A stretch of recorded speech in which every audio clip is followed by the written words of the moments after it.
Welcome to Extreme Cornwall, the show where we've cherry-picked the best and most exciting goings-on in the extreme sports mecca of Cornwall and beyond, just for you. I'm going to be chatting to David Forsyth, a fella who's changing the landscape of the surfboard shaping industry. We'll be getting a musical performance from singer and surfer Lloyd Jerwood, and we'll check out the action sports festivals coming up this summer.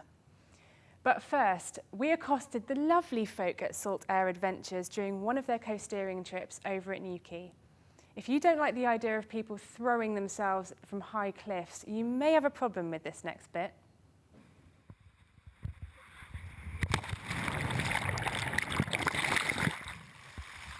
Coasteering is, it can be very different. It depends on sort of what you're looking for, but basically it's getting in a full outfit of wetsuit, winter wetsuit, boots, buoyancy aid and helmet, and then we get into the water with qualified guides and we traverse and move along coastline, doing various things along the way. Most coasteer routes involve a little bit of jumping. It's good to have a sea cave, gives it something extra.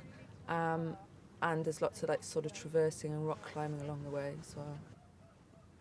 Anybody can do it as long as they have an ability to swim and can get in and out of the water. If they're disabled or such, that we can get extra staff and help them in and out of the water. As long as it's safe, anybody can do it pretty much. We've had a 73-year-old man who did it, and we sort of take about 8-year-olds as our youngest. We've had disabled people doing it, ex-military, all sorts of. I think it is an addictive thing to have that sort of adrenaline buzz. It's just you and the elements basically, and so it's sort of a bit to do with the adrenaline, but it's also a pleasant way to spend the day as well in the ocean. For me, when I do a jump, because I've been doing it so long, for me it's just like stepping off a small step. It really isn't. But I do remember the feeling of it when I first sort of did some big jumps, and you do think, why am I about to jump 30 feet? It sort of goes against instinct, but it's such a liberating feeling once you've jumped and you've done it. Kind of exposes people's fears, and that's quite interesting to see. But everybody sort of pushes themselves and comes away feeling really good about themselves. It's an amazing sport to teach, or activity to lead, because people really come away with doing something they've never done before in their life and may never do again, and they feel really sort of excited and get a good buzz out of it.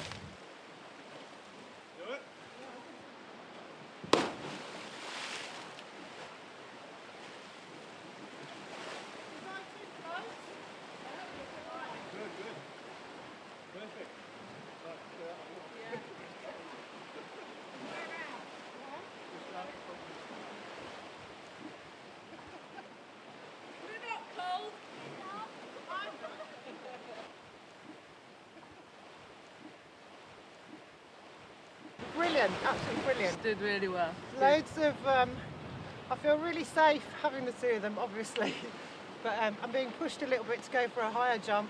A little bit nervous, but I'm stoked that I did it. It's really good. Water looked pretty chilly there. I wouldn't be surprised if a few appendages fell off during that particular excursion.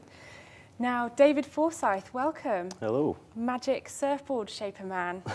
How are you? All is good. And you're living in Cornwall at the moment as well, so tell me a bit about why you love surfing in Cornwall so much.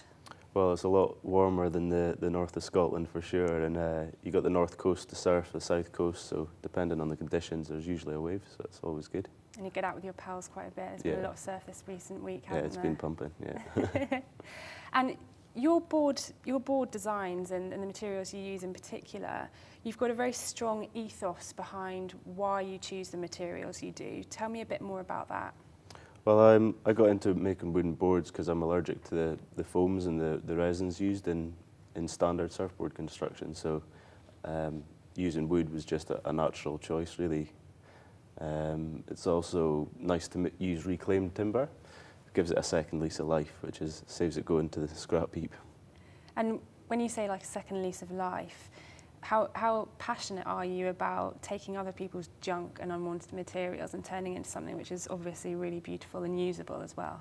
Oh, it's awesome being a bit of a stig of the dump. You know, one man's trash is another man's treasure. So that's generally a lot of the wood I use is reclaimed, which is nice. I love it. Well, stay there for a couple more minutes because I've got a few more questions to ask you. But I've been lucky enough to have been David's shadow for a few days recently whilst making a documentary about his revolutionary way of designing and creating surfboards. Just for you guys and gals at home, here's a little snippet from the documentary. The first board I made was I was about 17 or 18. I carried on shaping foam boards for about 2 years or so, and then sadly I became allergic to the epoxy, so I had to find alternatives, and that's where wood came in. Come on, up, and blow.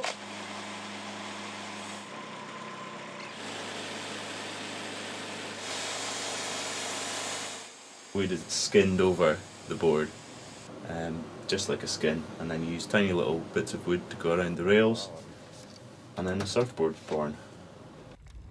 You start surfing and you catch the first wave, and it's this big peak, and it's a really special time, and then you're always chasing that time again, and then usually it's the waves getting bigger and bigger, and then it gets to a time that you want something new and something fresh, so you shape a board, and that's what it was for me.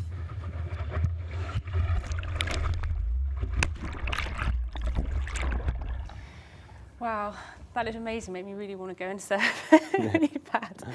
What would you say if I was just an average Joe coming to meet you and said I want to buy a board? What would be your reasoning behind me buying a wooden one over a foam?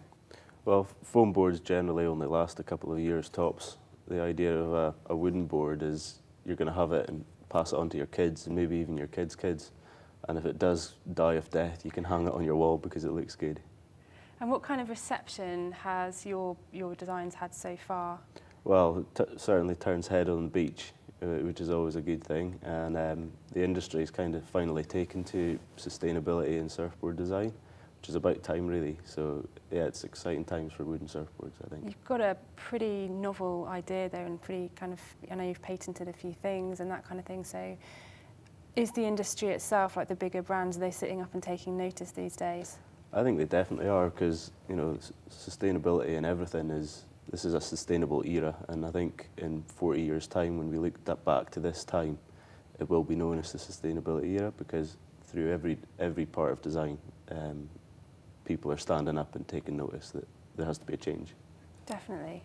And heading forward with your business, which you now have, what's the world domination plan? What are you going to plan for heading forward for the next couple of years? Well, I've grown out of my workshop in the back garden in the little shanty shed, so I've got a nice big unit up in Newquay. I've got a new CNC machine, got a hold of a 3D printer.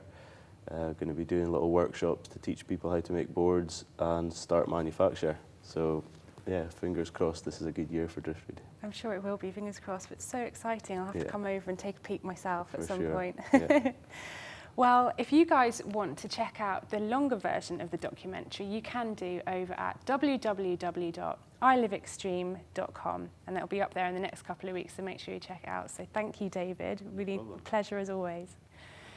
From one surfer to another now, in the form of musician extraordinaire Lloyd Jerwood, we caught up with him recently to chat about his singing and guitar playing style. Let's check it out. My name's Lloyd Jerwood. I'm down here in Cornwall to study geology with Exeter Uni. And in my spare time, I play music and surf quite a lot.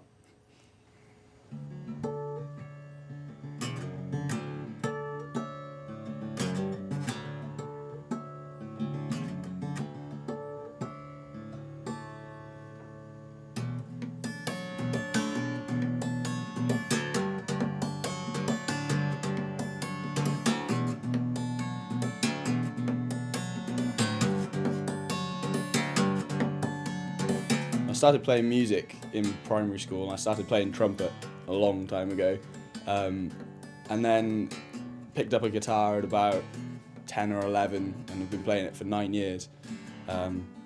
And in the past 2 or 3, I've been starting to write my own songs and perform them to bigger audiences, and I'm just trying to develop myself as an artist, really.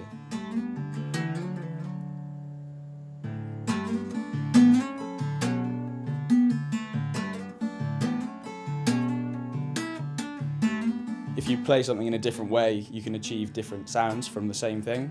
And I saw a video of a guy called Eric Mongrain do that thing initially where you use your finger to tap, and what you do is you tap the harmonics. So you tap a certain place in the string and you achieve a certain sound from that.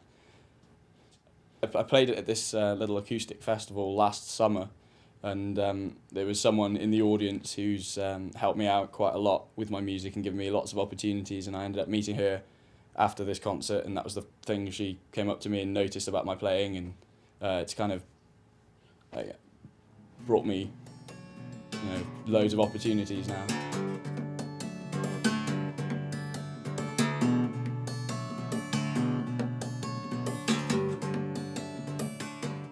There's no better place to be for surfing in the UK.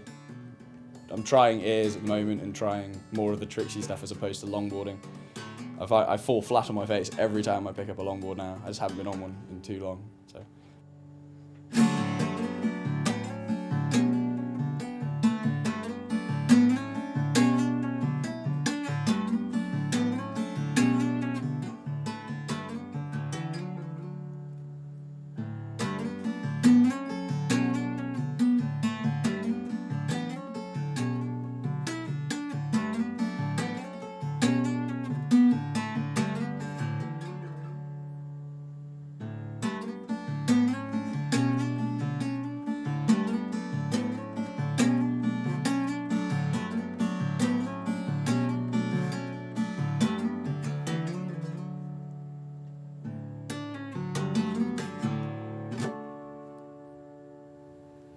I'm in awe of people being able to play the guitar, and to think that he's self-taught as well. It's very cool. Coming up this summer, we have the LA X Games running from the 1st to the 4th of August. This final stint will conclude this year's awesome 5-country tour of an international festival like no other. Then there's the Skate, Surf and Music Festival Boardmasters, which is back again this year from the 7th to the 11th of August, with the likes of the Vaccines and Basement Jacks already on the lineup.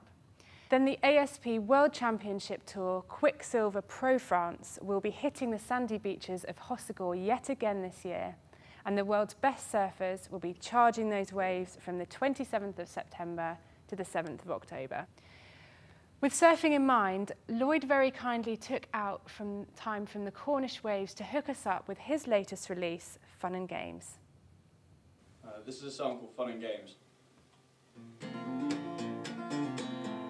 I'm just going to go ahead and do that again because the first note didn't happen.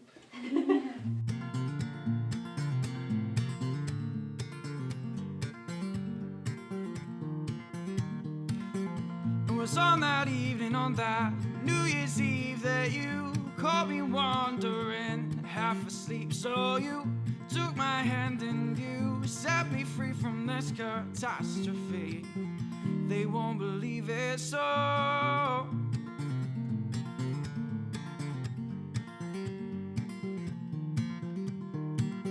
and a few days down the line, and you're no longer mine. Feel like I'm wasting time, cause I can read your signs. So I watch these empty lines fill in with time. With you.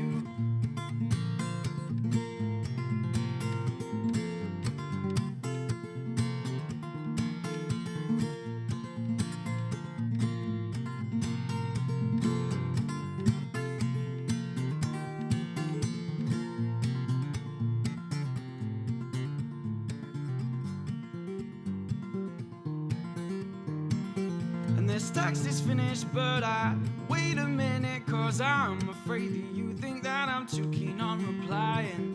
So I write another verse in the hope that you converse with me. And did I say too much, or have I lost my touch, or is this just reality? Well, my phone makes a beat, it says a massive step forward. got us fun and games with a we.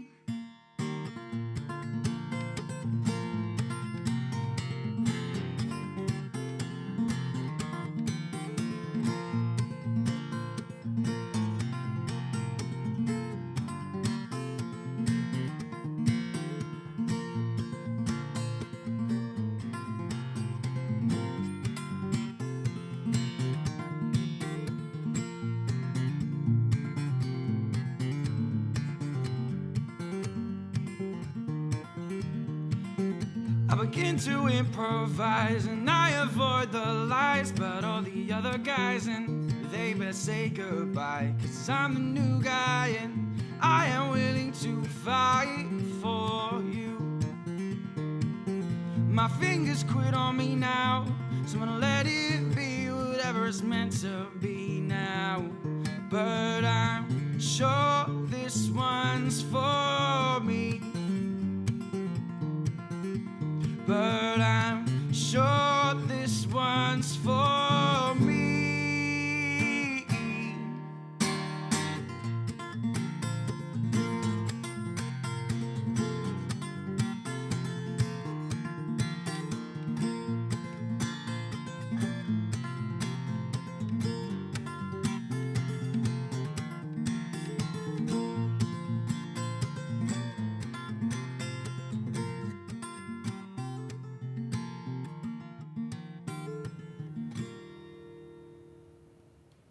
Oh, I love that track.